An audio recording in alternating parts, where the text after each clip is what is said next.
Hallelujah, praise the lord.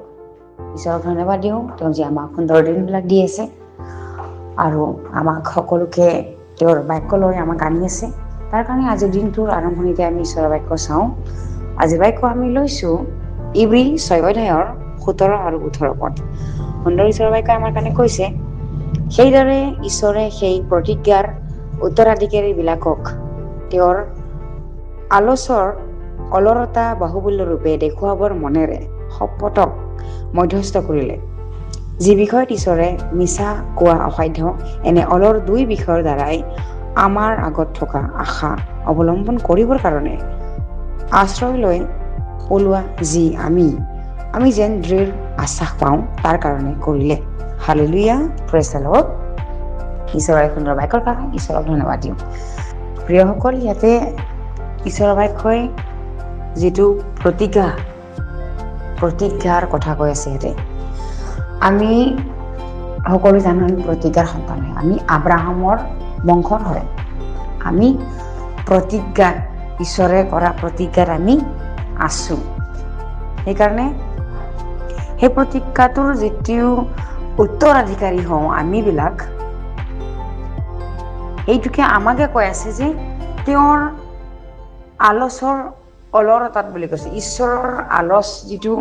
ঈশ্বৰৰ যিটো আমি আলচ কৰোঁ, সেই আলচৰ অলৰতাত যিটো অস্থিৰ নহয় পেলাই আমি স্থিৰত থাকোঁ, যিটো লৰ চৰ নহয়, অলৰতা, যিটো স্থিৰ গতিত থাকোঁ, সেইটোৱে ইয়াতে বাহুল্য ৰূপে দেখুৱাবৰ মনেৰে বুলি কৈছে। ঈশ্বৰে নিজৰ সন্তানবিলাকক আৰু ঈশ্বৰে যিটো প্ৰতিজ্ঞা কৰিছিলে আব্ৰাহামক, সেই আব্ৰাহামৰ প্ৰতিজ্ঞা যে আজিও তেওঁ আমাক দিব পাৰে, আব্ৰাহামৰ প্ৰতিজ্ঞাৰ নিচিনাকৈ, সেইটো আমি আলচ কৰোঁ। আমি আব্ৰাহামৰ নিচিনাকৈ আমি পাব বিচাৰোঁ আৰু আমি উত্তৰাধিকাৰীও হওঁ, কিয়নো ঈশ্বৰৰ প্ৰতিজ্ঞা কেতিয়াও নিষ্ফল নহয়। ঈশ্বৰে যি কৰে সেইটো কৰিবই। সেইকাৰণে আমি সেই প্ৰতিজ্ঞাটোৰ অধিকাৰী হৈ আমি আব্ৰাহামক যি প্ৰতিজ্ঞা কৰিছিলে ঈশ্বৰে দিছে, আৰু আমিও পাবৰ কাৰণে যোগ্য হয়। হালেলুয়া। সেইকাৰণে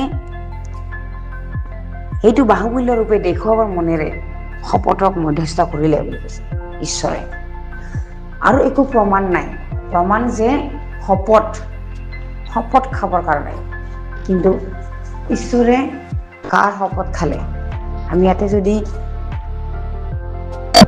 চাওঁ, আব্ৰাহামক তেওঁ নিজৰ শপত খায়েই প্ৰতিজ্ঞাবিলাক সিদ্ধ তেওঁ কৰিছিলে। হালেলুয়া। কিয়নো আমি বা মানৱ জাতি, আমি মানুহতকৈ ডাঙৰ শ্ৰেষ্ঠ মানুহতকৈ শ্ৰেষ্ঠ ব্যক্তিৰ এই শপতটোৱে আমি কামবিলাক সম্পূৰ্ণ কৰোঁ। সেইকাৰণে ঈশ্বৰেও নিজৰ নামটোৰ বাদে আৰু কাকো মহান নেদেখিলে। ইয়াতে আমি 18ত পাওঁ যে যি বিষয়ত ঈশ্বৰে মিছা কোৱা অসাধ্য, এনে অলৰ দুই বিষয়ৰ দ্বাৰাই আমাৰ আগত থকা আশা অৱলম্বন কৰিবৰ কাৰণে বুলি কৈছে। ঈশ্বৰে যে মিছা কথা ক'ব নোৱাৰে, ঈশ্বৰে যে মিছা নকয়ে, আৰু ঈশ্বৰে যে মিছাৰ কোনো নায়ে, ঈশ্বৰৰ লগত মিছা নায়ে। ঈশ্বৰ সত্য হয়, ঈশ্বৰে সদায় সত্য আৰু সদায় সত্য হৈ থাকিব। সেইকাৰণে তেওঁ যে মিছা ক'ব নোৱাৰে আৰু অসাধ্য, মিছা কোৱা অসাধ্য। সেইকাৰণে ঈশ্বৰে এনে অলৰ দুই বিষয়ৰ দ্বাৰাই বুলি কৈছে। দুই বিষয়ৰ দ্বাৰাই তেওঁ প্ৰতিজ্ঞা কৰিছে আৰু তেওঁ নিজৰ নামৰ শপত খাইছে, আৰু তেওঁ মিছা ক'ব নোৱাৰে। সেই দুই বিষয়ৰ অলৰতাত তেওঁ আমাৰ আগত থকা আশা অৱলম্বন কৰিবৰ কাৰণে বুলি কৈছে। অৱলম্বন কৰিবৰ কাৰণে, সমাধান কৰিবৰ কাৰণে, সিদ্ধ কৰিবৰ কাৰণে ঈশ্বৰে আমাক আশ্ৰয় ল'বৰ কাৰণে, যিটো আমি আশ্ৰয় ল'বৰ কাৰণে, ঈশ্বৰত আমি আশ্ৰয় ল'বৰ কাৰণে আহোঁ, ঈশ্বৰৰ ওচৰত আমি নিজকে নম্ৰ কৰোঁ, তেওঁৱে আমাৰ আশ্ৰয় হয়। সেইকাৰণে ঈশ্বৰে, আৰু আমি যদি আশ্বাস পাওঁ, তাৰ কাৰণে ঈশ্বৰে আমাক কি কৰিলে? নিজৰ নামৰ দ্বাৰাই শপত কৰি আজি আমাক তেওঁ দিয়ে। যদি আমি আব্ৰাহামৰ বিশ্বাসত থাকোঁ যিটো আব্ৰাহামৰ নিচিনাকৈ যদি আমাৰ বিশ্বাস আজিও আছে তেনেহ'লে ঈশ্বৰে আব্ৰাহামক যেনেকৈ প্ৰতিজ্ঞা কৰিছিলে আৰু দিছিলে আশীৰ্বাদবিলাক তেনেকৈ আজিও আমাক দিব পাৰে। সেই আশয়েৰে আমি যাতে আশ্বাস পাওঁ তাৰ কাৰণে কৰিলে বুলি কৈছে। কিয়নো আমি যীশুতে আশ্বাস আছে, আমাৰ যীশুতে আমাৰ আশা আছে, নিৰ্ভৰ আছে।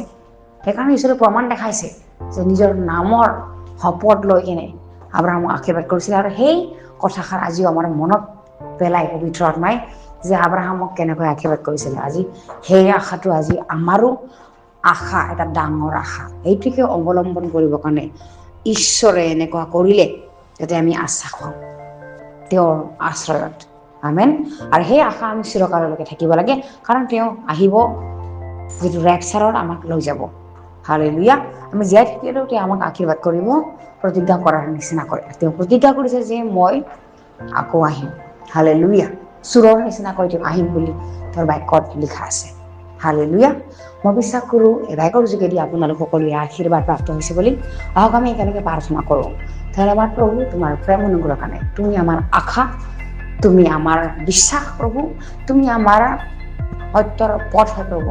তুমি প্ৰতিজ্ঞা কৰাবিলাক তুমি অৱশ্যে সমাধান কৰ্তা ঈশ্বৰ।